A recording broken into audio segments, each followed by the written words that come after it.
Kanye West seems dead set on destroying his career and everything that he has built over the last 20 years as fast as he can. Now, after going on a massive anti-Semitic tirade, he essentially pulled it off. After a few weeks of saying the worst things that he possibly could, he has now been dropped by pretty much everyone. The biggest blow will most likely be the Adidas partnership ending, as this was his biggest deal, estimated to be worth over $250 million.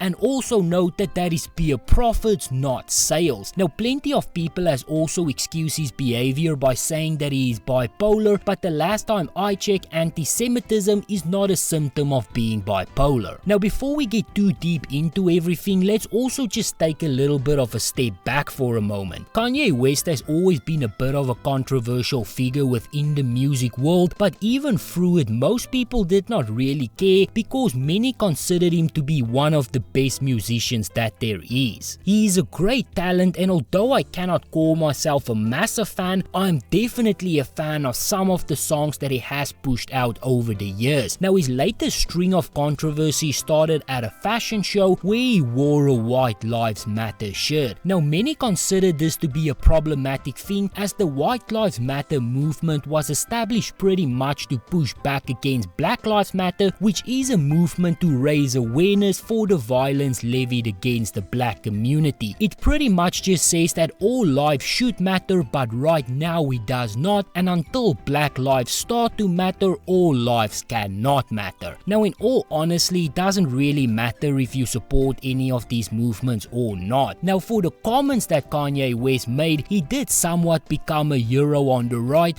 with every mainstream Republican with a platform fighting to have him on their show. Now, however, with this newfound attention, Kanye decided to go all out against the Jewish population. At first, I thought that he would back down, but then things just spiraled more and more. He also went on to make some comments against George Floyd, and this did not sit well with many. Several anti-Semitic outbursts and comments made by Ye appeared to be the last straw for many, with businesses publicly cutting ties with the artist and urging others to do the same. Ye was also locked out of social media accounts on Instagram and Twitter. Talent agency CAA on Monday dropped Ye over his remarks. He is no longer signed to Def Jam, the production company that he was long associated with after his contract expired in 2021. Streaming services like Apple and Spotify Music are facing pressure to stop playing Ye's music, the New York Times reported. Weeks after Ye walked in the Balenciaga Paris Fashion Week show, the brand shared that it had severed ties with him. Balenciaga has no longer any relationship nor any plans for future projects related to the artist. The brand also removed associations with Ye from its website, including a collaboration between Yeezy Gap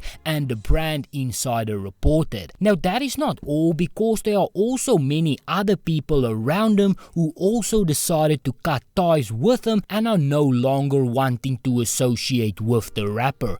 Two athletes represented by Ye also cut ties with him on Tuesday: Boston Celtics forward Jaylen Brown and NFL superstar Aaron Donald. Both has been represented by Ye Donda Sports Agency. Now, apparently he also had a documentary in the works, and that is also now officially a thing of the past. The film producers came out with a bit of a weird statement, and in that statement they said, "This morning, after discussions with our filmmakers and distributing partners, we made the decision not to proceed with any distribution of our recently completed documentary about Kanye West. We cannot support any content that amplifies his platform. Kanye has been a producer and sampler of music. Last week he sampled and remixed a classic tune that has catered for over 3,000 years, the lie that Jews are evil and conspire to control the world for their own gain. The song was performed performed a cappella in the time of the pharaohs Babylon and Rome, went acoustic with the Spanish Inquisition and Russia's Pale of Settlement, and Hitler took the song electric. Kanye has now helped mainstream it in the modern era. Now honestly, I do not even want to read the rest of it. That is just a terrible statement, but the point does stand. Now, as I have said in the beginning of the video, we all know that Kanye West is struggling with mental problems like bipolar, but that does not excuse the things that he has said. The words coming out of his mouth is still his. Again, anti-Semitic remarks are not a symptom